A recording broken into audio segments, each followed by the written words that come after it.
Gwenno! Nice. Sorry. You couldn't help yourself there. Good morning, Gwenno. How are you? I'm fantastic, thank you very much. How are you? Bit warm. Yes. But welcome to the Mercury Prize 2022. Thank you very much. How are you feeling? Fantastic. Yeah, I mean, amazing.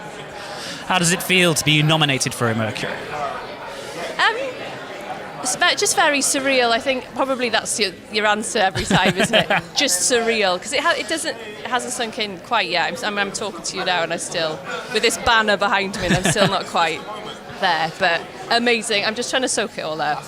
But what do you think it is about Tresor that connected with people the way that it did, and kind of ultimately landed you this nomination? I don't know. Yeah, God, that's a hard one to judge, isn't it? Because you make something, you have no control over any of it, whether anyone is going to be able to hear. I know how much I meant when I was making it, and I know how much work we put into it when Tresor and I were recording it. Like, we put every single drop of effort into it.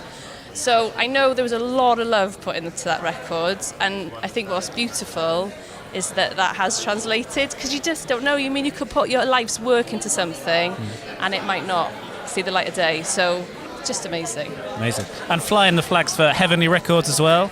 Absolutely. Heavenly Recordings. Yeah, I think we're the 7th nomination, so that's a lucky number. Oh yeah, I like the number 7. Yeah. And of course you celebrated Heavenly with that amazing Manics collab a couple of years back. Yeah, man. Yeah. Oh, it was,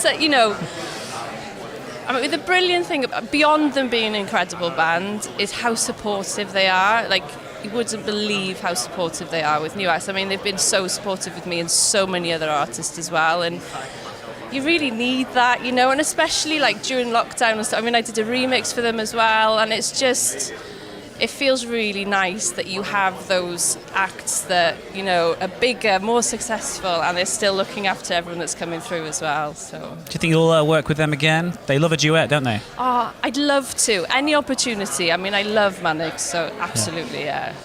And selfish, considering we're currently celebrating this record, but have you had any thoughts on the next album? Do you know, well, that's what we were thinking about. So, we put Tresor out, right, let's think about album number 4.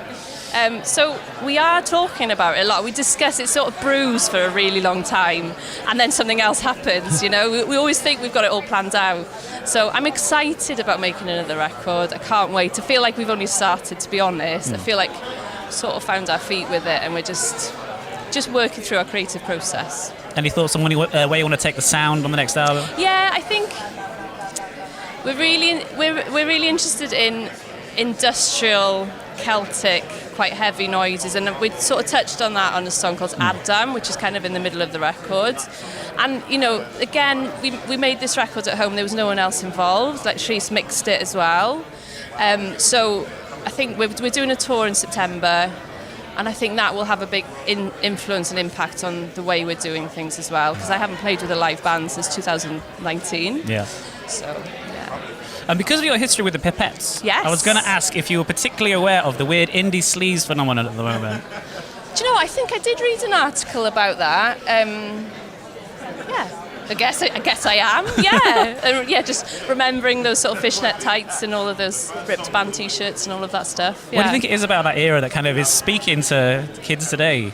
I really don't know, to be honest. I don't know, because it was very debauched, wasn't it? And I think it's probably the last moment where sort of kids have been able to just, because it's post-90s, isn't it? Like, 90s is that point where people can just do whatever they want, and it doesn't matter. And then maybe noughties was that last moment where you could go out 5 nights a week and maybe you'd survive. Yeah. Whereas, I think it's just so hard on young people now. I think you wouldn't even want to risk it. So maybe it's a nostalgia for the flippancy with life, maybe? I don't know.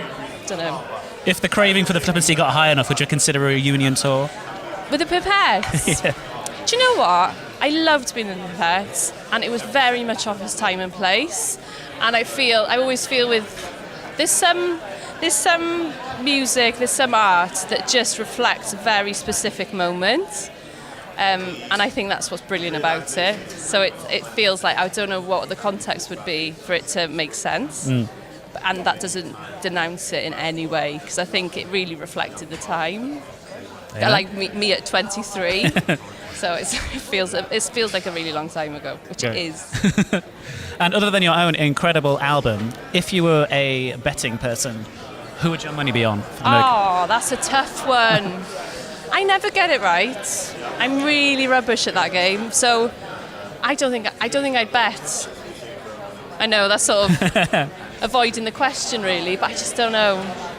I don't know. Who are you betting Everyone's a on? winner. Who are you betting on? Gwenno, Self-Esteem, Wet Leg, maybe. Yeah, this is it. There's a lot of amazing records on that list. I don't know. Everyone's a winner. Kind of are. I think it's this, you know, it's this part that I think that makes sense, and then yeah. See what happens. Well, Gwenno, congratulations and good luck. Cheers. Thank you so much.